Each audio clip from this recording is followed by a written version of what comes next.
of an organism to maintain its internal environment constant is called homeostasis।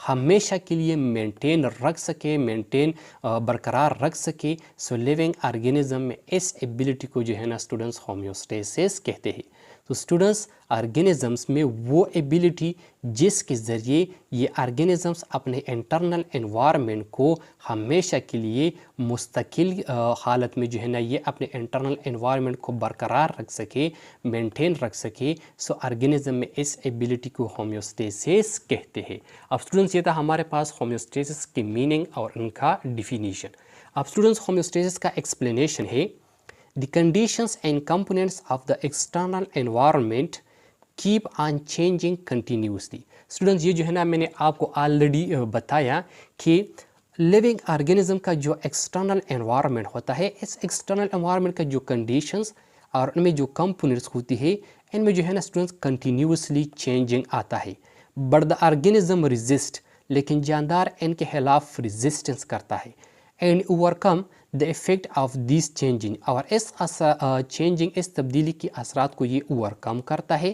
they make adjustment in the internal environment، یہ اپنے internal environment میں adjustment بناتا ہے، یہ اپنے internal environment کو مینٹین رکھتا ہے. اس کے ساتھ ساتھ اسٹوڈنٹس لیونگ آرگینزم کا جو انٹرنل انوائرمنٹ ہوتا ہے، اس انٹرنل انوائرمنٹ میں جو موسٹ امپورٹنٹ کمپوننٹس ہوتی ہے وہ 3 ہوتی ہے. ایک واٹر ہوتا ہے، دوسرا سولوڈس ہوتا ہے، اور تیسرا جو ہے نا یہ ٹیمپریچر ہوتا ہے. So students the most important components of internal environment which are readily affected by fluctuations in external environment are water, solids and temperature.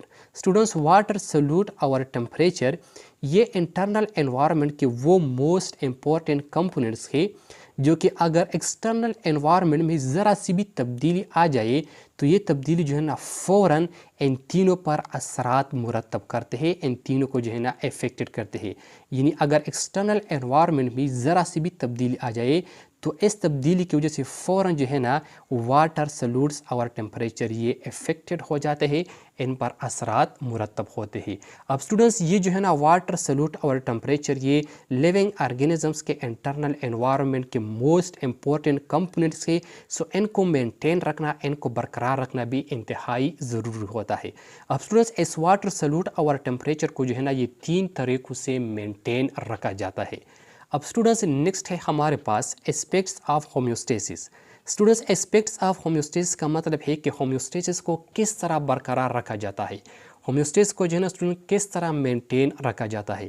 So students homeostasis کے اسپیکٹس میں جو ہے نا ہمارے پاس پہلا اسپیکٹ ہے آسمو ریگولیشنس. اب اسٹوڈنٹس آسمو ریگولیشنس کیسے کہتے ہیں، آسمو ریگولیشنس کا کیا مطلب ہے، ان کو ہم ڈسکس کرتے ہیں. اسٹوڈنٹس یہ جو لفظ آسمو ریگولیشن ہے یہ 2 الفاظ سے بنا ہے. ان میں پہلا لفظ ہے آسمو، آسمو کے معنی ہے واٹر، اور دوسرا لفظ ہے ریگولیشن، ریگولیشنس کے معنی ہے کانسٹنٹ. سو آسمو کے معنی ہے واٹر اور ریگولیشنس کے معنی ہے کانسٹنٹ. اب اسٹوڈنٹس آسمو ریگولیشنس کا ڈیفینیشن ہے the process by which the amount of water in solids are maintained in the body is called osmoregulation. Students وہ پروسیس جس کے ذریعے لیونگ آرگینزمس کے باڈی کے اندر واٹر اور سلوڈ کا مقدار مینٹین رکھا جاتا ہے، سو اس پروسیس کو آسمو ریگولیشنس کہتے ہیں. سو اسٹوڈنٹس وہ پروسیس جس پروسیس کے ذریعے لیونگ آرگینزمس کے باڈی کے اندر واٹر اور سلوڈ کا مقدار مینٹین رکھا جاتا ہے، سو اس پروسیس کو آسمو ریگولیشنس کہتے ہیں. اسٹوڈنٹس لیونگ آرگینزمس کے باڈی کے اندر جو ہے نا واٹر اور سلوڈ یہ دونوں موجود ہوتی ہے، اور یہ دونوں کو جو ہے نا اسٹوڈنٹس باڈی فلوئڈ کہتے ہیں، اور باڈی فلوئڈ کو مینٹین رکھنا انتہائی ضروری ہوتا ہے. اور جب ہمارے باڈی کے اندر واٹر اور سلوڈ یعنی باڈی فلوئڈ کی مقدار کو مینٹین رکھا جاتا ہے، سو اس پروسیس کو جو ہے نا اسٹوڈنٹس آسمو ریگولیشنس کہتے ہیں. اب اسٹوڈنٹس نیکسٹ اسپیکٹ ہے تھرمو ریگولیشن. اب تھرمو ریگولیشنس کیسے کہتے ہیں، تھرمو ریگولیشن کو ہم ڈسکس کرتے ہیں. اسٹوڈنٹس جو لفظ تھرمو ریگولیشن ہے یہ بھی 2 الفاظ سے بنا ہے. ان میں پہلا لفظ ہے تھرمو، تھرمو کے معنی ہے ٹیمپریچر، اور دوسرا لفظ ہے ریگولیشنس، ریگولیشنس کے معنی ہے کانسٹنٹ. سو تھرمو جو ہے نا یہ ٹیمپریچر کو کہتے ہیں، اور ریگولیشن یہ کانسٹنٹ کو کہتے ہیں. اب اسٹوڈنٹ تھرمو ریگولیشنس کا ڈیفینیشن ہے the process by which organisms maintain their internal temperature within a tolerable range is called thermoregulation. Students وہ پروسیس جس پروسیس کے ذریعے لیونگ آرگینزمس کا جو انٹرنل ٹمپریچر ہوتا ہے یہ انٹرنل ٹمپریچر مینٹین رکھا جاتا ہے، اور یہ انٹرنل ٹمپریچر جو ہے نا اسٹوڈنٹس یہ ٹولریبل رینج میں مینٹین رکھا جاتا ہے. سو اس پروسیس کو جو ہے نا اسٹوڈنٹس تھرمو ریگولیشنس کہتے ہیں. اب اسٹوڈنٹس ٹولریبل رینج کا مطلب ہے ایسے رینج جس میں جو ہے نا سیلس اپنا نارمل فنکشنز اچھی طریقے سے پرفارم کر سکتا ہے. سو ان کو جو ہے نا ٹولریبل رینج کہتے ہیں. سو اسٹوڈنٹس وہ پروسیس جس کے ذریعے لیونگ آرگینزمس اپنا انٹرنل ٹمپریچر یہ ٹولریبل رینج میں مینٹین رکھتا ہے. سو اس پروسیس کو جو ہے نا اسٹوڈنٹس تھرمو ریگولیشنس کہتے ہیں. سو یہ تھا ہمارے پاس دوسرا پروسیس یا دوسرا اسپیکٹ.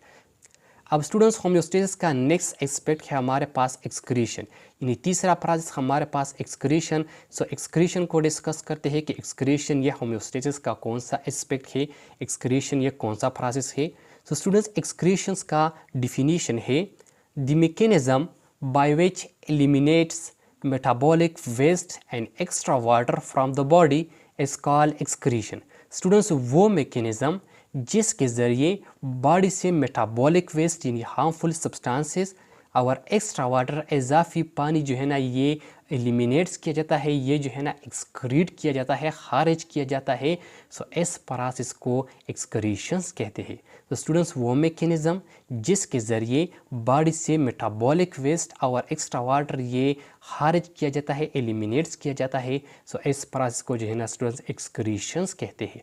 اب اسٹوڈنٹس یہ تینوں پروسیس آسمو ریگولیشن، تھرمو ریگولیشن اور ایکسکریشن، جب یہ تینوں پروسیس جو ہے نا یہ مینٹین ہوتے ہیں تو اس تینوں پروسیس کی وجہ سے جو ہے نا اسٹوڈنٹس لیونگ آرگینزم کا جو انٹرنل انوائرمنٹ ہوتا ہے وہ جو ہے نا مینٹین ہوتا ہے، وہ جو ہے نا برقرار ہوتا ہے.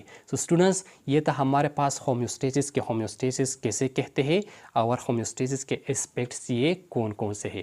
سو اسٹوڈنٹس انشاءاللہ نیکسٹ لیکچر میں ملاقات ہوگی، اور نیکسٹ لیکچر میں جو ہے نا اسٹوڈنٹس ہم آسمو ریگولیشنز، تھرمو ریگولیشن اور ایکسکریشنز کو کمپلیٹ ڈیٹیل کے ساتھ ڈسکس کریں گے کہ پلانٹس میں آسمو ریگولیشن، تھرمو ریگولیشن اور ایکسکریشن کس طرح ہوتا ہے، اور اینیملس میں آسمو ریگولیشن، تھرمو ریگولیشن اور ایکسکریشن کس طرح ہوتا ہے.